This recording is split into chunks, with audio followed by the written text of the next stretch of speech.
This is the Cooling Master Cooler X. I've only seen professional YouTube channels receive copies or samples of it and review it.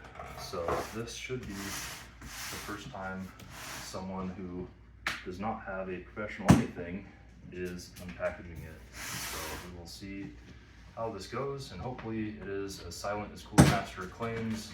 They say it is 20 decibels when it's idling or not doing much, and it should only go up to about 28 decibels when it is under load.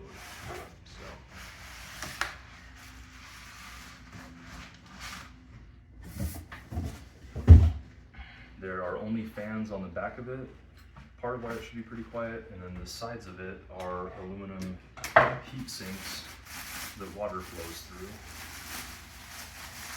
And they're using probably a custom motherboard somewhere around the mini ITX size, just to get this thing as small as they can.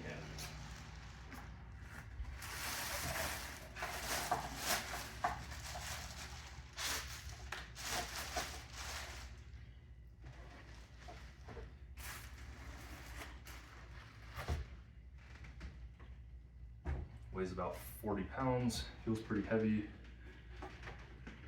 And all this is about the heaviest case I've ever felt. Only airflow is through the bottom, up, and then out these. So, hope y'all test it again.